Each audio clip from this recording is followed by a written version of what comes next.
If this is your first time to the channel, consider subscribing, press the bell icon and never miss an update. അപ്പോൾ നിങ്ങൾ ഈ RXZന്റെ video ഇതിനു മുന്നേ കണ്ടിട്ടുണ്ടാവുമെന്ന് വിശ്വസിക്കുന്നു. അപ്പം ഇത് ഈ പറയുന്ന പോലെ കശ്മീരിൽ നിന്ന് വന്ന വണ്ടിയാണ്. ഫുൾ ആദ്യത്തെ ദിവസം തന്നെ ഇത് ഫുൾ പാർട്സ് ആക്കി. ഒരു ദിവസം എടുത്തുള്ളൂ ഇതാക്കാൻ. പിന്നെ അത് കഴിഞ്ഞ് ഇതിൻ്റെ ചാസിയിലെ പെയിൻറ്റും എല്ലാം കളയാനായിട്ട് ഒരു 2-3 ദിവസം എടുത്തു. കാരണം ഞാൻ പതുക്കെ സമയം കിട്ടുന്ന അനുസരിച്ചാണ് ചെയ്തത്. എൻജിൻ ഈ പറയുന്ന പോലെ 4 സ്പീഡിൻ്റെ ക്രാങ്ക് കേസ് ആണെങ്കിലും ഇതിനകത്ത് ഗിയർ ബോക്സും പിന്നെ അത് കഴിഞ്ഞിട്ട് ക്രാങ്ക്, സിലിണ്ടർ, പിസ്റ്റൺ, ക്ലച്ച്, പിന്നെ സ്റ്റേറ്റർ കോയിൽ ഇതെല്ലാം 5 സ്പീഡിൻ്റെ ആണ് സെറ്റ് ചെയ്തേക്കുന്നത്. അപ്പം ഇനീഷ്യലി പറഞ്ഞ പോലെ ഒരു ചെറിയ കാര്യം ഞാൻ കറക്റ്റായിട്ട് ചെയ്യാത്തതെന്ന് പറയുന്നത് അതിൻ്റെ ഒരു ഗിയറിൻ്റെ അപ്പോൾ അതിന് പറയുന്നതെന്ന് വെച്ചാൽ ഷിഫ്റ്റ് ഷാഫ്റ്റ് സബ് അസംബ്ലി എന്നാണ്. ആ ഒരു ഷിഫ്റ്റിംഗ് ആം ഉണ്ടല്ലോ അതിന്. അപ്പോൾ അതിൻ്റെ താഴെ ഒരു ചെറിയൊരു സ്പ്രിങ് വരും, അവിടെയാണ് ഇത് സെറ്റ് ചെയ്യുന്നത്. ആ സെറ്റിംഗ് ആണ് എനിക്ക് കറക്റ്റ് ആവാത്തത്. അത് കറക്റ്റ് ആവാത്തതുകൊണ്ട് രണ്ടാമത്തെ ഗിയർ കഴിഞ്ഞിട്ടൊന്നും വീഴുന്നില്ലായിരുന്നു. അപ്പോൾ അത് പിന്നെ അവസാനം പതുക്കെ ഇരുന്ന് കണ്ടുപിടിച്ച് റെഡിയാക്കി. അപ്പം അത് കാരണം എനിക്ക് എൻജിൻ 2 പ്രാവശ്യം സെറ്റ് ചെയ്യേണ്ടി വന്നു. പക്ഷേ എന്തായാലും 2 പ്രാവശ്യം സെറ്റ് ചെയ്തതാണെങ്കിലും ഇത് അത്യാവശ്യം നല്ല രീതിയിൽ സെറ്റ് ചെയ്യാൻ പറ്റി. അപ്പം ഇതെന്ന് പറയുന്നത് പെയിൻറ്റ് കഴിഞ്ഞിട്ട് വന്ന ആ ഒരു സമയത്താണ്. അപ്പോൾ ഈ NB പ്ലസ് എന്ന് പറയുന്ന കമ്പനിയുടെ സ്റ്റിക്കറാണ് ഞാൻ യൂസ് ചെയ്തത്. ചെറിയൊരു ഡാമേജ് ഉണ്ട് പെയിൻറ്റിൽ. അപ്പോൾ അത് അവർ രണ്ടാമത് ടച്ച് ചെയ്ത് തന്നു. അപ്പോൾ ഈ NB പ്ലസ് എന്ന് പറയുന്ന കമ്പനിയുടെ സ്റ്റിക്കറാണ് ഞാൻ യൂസ് ചെയ്തത്. അതിൻ്റെ ഒരു പ്രശ്നമെന്ന് വെച്ച് കഴിഞ്ഞാൽ അതിൻ്റെ പുറത്ത് ക്ലിയർ പിടിക്കാൻ ഭയങ്കര പാടാണ്. അപ്പം കഴിയുന്നതും ഈ ഒരു ബ്രാൻഡ് നിങ്ങൾ വാങ്ങാതെ ഇരിക്കുക. അല്ലെങ്കിൽ ചില പെയിൻറ്റേഴ്സ് പറയുന്നതെന്ന് വെച്ച് കഴിഞ്ഞാൽ പ്ലാസ്റ്റിക് പ്രൈമർ അടിക്കാൻ പറ്റുമെന്ന്. പക്ഷേ അത് ഒരു നല്ലൊരു ഐഡിയ അല്ല. അപ്പോൾ ഇതിൻ്റെ സ്റ്റിക്കറിങ് നിങ്ങൾ കാണുന്ന പോലെ ഞാൻ തന്നെയാണ് ചെയ്തിട്ട് ഇത് ക്ലിയർ അടിക്കാനാണ് കൊടുത്തത്. അപ്പോൾ രണ്ടാമത് ക്ലിയർ അടിച്ച് വന്നപ്പം ആ ഒരു ഫിനിഷ് കിട്ടിയില്ല ഇതിന്. പിന്നെ അത് കഴിഞ്ഞിട്ട് ഈ പറയുന്ന പോലെ ഒരു ദിവസം കൊണ്ടിരുന്ന് ഇതിനെ ഫുൾ റീബിൽഡ് ചെയ്തു. ഇപ്പം കാണുന്ന രീതിയിൽ ഇതിനകത്ത് ഞാൻ ആദ്യം ചെയ്തതെന്ന് വെച്ച് കഴിഞ്ഞാൽ RXZ 5 സ്പീഡിൻ്റെ ഒറിജിനൽ ഹബ്ബ് ഞാൻ ഒപ്പിച്ചു. ഹബ്ബും അതിൻ്റെ മറ്റേ ബ്രേക്ക് റോട്ടറൊക്കെ. പിന്നെ ഗ്ലാഡിയേറ്ററിൻ്റെ ഫ്രണ്ട് ഷോക്സാണ് ഇനീഷ്യലി യൂസ് ചെയ്തത്.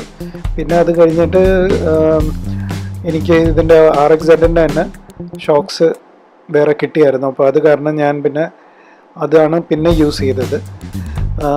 ഈ കാണുന്ന പോലെ വലിയ ബുദ്ധിമുട്ടൊന്നും അല്ല ഒരു വണ്ടി റീഅസംബിൾ ചെയ്യുന്നത്. ഒരു ദിവസം കൊണ്ട് ഇപ്പോൾ രാവിലെ തുടങ്ങുകയാണെങ്കിൽ ഒരു വൈകുന്നേരമൊക്കെ ആകുമ്പോൾ വണ്ടി ഓടിക്കുന്ന പരുവം ആക്കിയെടുക്കാൻ പറ്റും. ഈ ഫിനിക്സിൻ്റെ ഷോക്സ് എന്ന് പറയുന്നത് നമ്മൾ ഒരു സ്റ്റോക്ക് ബൈക്കിലിടുമ്പോൾ എന്തായാലും ഹൈറ്റ് കൂടും. അപ്പം ബാക്കിൽ 16 ഇഞ്ച് റിമ്മാണെങ്കിൽ വലിയ കുഴപ്പമില്ല. അല്ലെങ്കിൽ ഇതിൻ്റെ ഈ പറഞ്ഞ പോലെ സ്റ്റാൻഡിൻ്റെ ഒക്കെ ഹൈറ്റ് കൂടും. അതൊരു വലിയ വിഷയം തന്നെയാണ്. അപ്പോൾ ഇതിൻ്റെ ഹൈറ്റ് കുറയ്ക്കാൻ പറ്റും. അപ്പോൾ ഈ പറഞ്ഞ പോലെ നമ്മുടെ ബോക്സർ ഇതിൻ്റെ ഗ്ലാഡിയേറ്ററിൻ്റെ ഷോക്ക് ഒന്ന് തുടച്ച് വൃത്തിയാക്കുകയാണ്. അതിനകത്തുള്ള അഴുക്കൊക്കെ വൃത്തിയാക്കി ആശാൻ എടുക്കുകയാണ്. അപ്പോൾ ആശാൻ ഈ പറയുന്ന പോലെ എൻ്റെ ഇപ്പോഴും വളരെ ഞാൻ എന്തെങ്കിലും പണി ചെയ്തുകൊണ്ടിരിക്കുമ്പോൾ കൂടെ വന്നിരിക്കും. പിന്നെ പണി ചെയ്തുകൊണ്ടിരിക്കുമ്പോഴാണ് അവന് കളിക്കാനുള്ള അത് തോന്നുന്നത്. അപ്പോൾ എപ്പോഴും പുറത്തൊക്കെ വലിഞ്ഞു കയറും. അപ്പം അതൊരു നല്ലൊരു രസമുള്ള സംഭവം തന്നെ. ഒരു കമ്പനി കിട്ടുക എന്ന് പറഞ്ഞു കഴിഞ്ഞാൽ വലിയ കാര്യമാണ്. അപ്പോൾ ഈ പറഞ്ഞ പോലെ RXZൻ്റെ ഹബ്ബും ഡിസ്കും പിന്നെ അത് കഴിഞ്ഞിട്ട് ഗ്ലാഡിയേറ്ററിൻ്റെ ഫ്രണ്ട് ഫോർക്ക് വെച്ചാണ് ഞാൻ ആദ്യം ബൈക്ക് സെറ്റ് ചെയ്തത്. അപ്പോൾ ഈ കാണുന്നത് എന്ന് പറയുന്നത് ഞാൻ വേറൊരു കാര്യമുണ്ട്. എൻ്റെ ലൈഫിൽ ഇതിനു മുമ്പേ ഒരു RXZ ഞാൻ ഓടിച്ചിട്ടില്ല.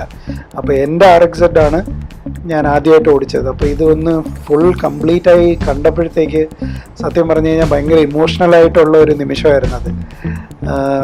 എനിക്കിപ്പോഴും ഓർമ്മയുണ്ട്. ആ സമയത്ത് തന്നെ ആ വണ്ടിയും എടുത്തുകൊണ്ടൊന്ന് റോഡിലേക്ക് ഇറങ്ങിയാലോ എന്നൊന്ന് ആലോചിക്കുന്നുണ്ടായിരുന്നു. പിന്നെ അത് കഴിഞ്ഞിട്ട് ഞാൻ ഒന്നുകൂടെ എല്ലാ സാധനങ്ങളും വീണ്ടും എൻജിനൊക്കെ പൊളിക്കേണ്ടി വന്ന കാര്യം എന്താണെന്ന് വെച്ചാൽ ഗിയർ ചേഞ്ച് ആവുന്നില്ലായിരുന്നു. അപ്പം അതൊക്കെ പൊളിച്ച് രണ്ടാമത് എൻജിൻ റീസെറ്റ് ചെയ്ത് കഴിഞ്ഞിട്ടാണ് ഞാനിപ്പം വണ്ടി സ്റ്റാർട്ട് ചെയ്യുന്ന വീഡിയോ നിങ്ങൾ കാണാൻ പോകുന്നത്. അപ്പോൾ അത് കഴിഞ്ഞിട്ട് ഞാൻ വണ്ടി രണ്ടാമത് എൻജിൻ റീസെറ്റ് ചെയ്യാണ്. അപ്പോൾ അതെല്ലാം സെറ്റ് ചെയ്ത് കഴിഞ്ഞിട്ട് ഗിയറൊക്കെ മാറുന്നതെന്ന് ഉറപ്പ് വരുത്തി കഴിഞ്ഞിട്ടാണ് ഞാൻ വീണ്ടും എൻജിൻ അടച്ചത്. പിന്നെ ഇത് എന്ന് പറയുന്നത് മറ്റേ ബോറിൻ്റെ റബ്ബേഴ്സൊക്കെ ഇങ്ങനെ ഫിറ്റ് ചെയ്യണമെന്ന് പറഞ്ഞ് അതിനകത്ത് ഹെഡിൻ്റെ റബ്ബർ ചെറിയ പ്രശ്നമുണ്ട്, അത് കറക്റ്റായിട്ടല്ല ഞാൻ ഫിറ്റ് ചെയ്തത്. അപ്പോൾ അത് നിങ്ങൾ ഒന്ന് സൂക്ഷിക്കുക. അത് കഴിഞ്ഞിട്ട് പിന്നെ 4 സ്പീഡിൻ്റെ സൈലൻസറാണ് ഇട്ടത്.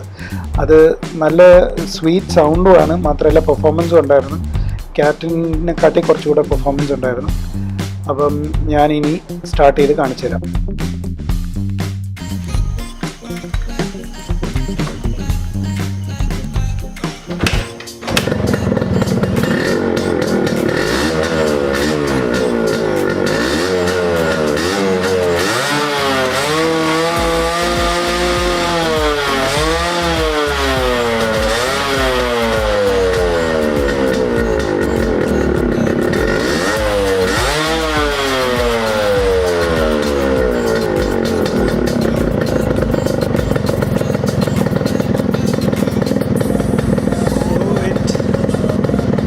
Running.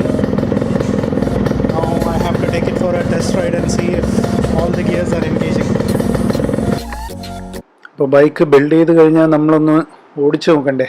അപ്പോൾ ഞാൻ ഇതൊന്ന് ഓടിച്ച് നോക്കുന്ന ഒരു ചെറിയ വീഡിയോ ആണ്. രാത്രി ആയതുകൊണ്ട് ഇതിൻ്റെ ഒരു മറ്റേ ഹെഡ് ക്യാം വീഡിയോ മര്യാദയ്ക്ക് എടുത്തിട്ടില്ല.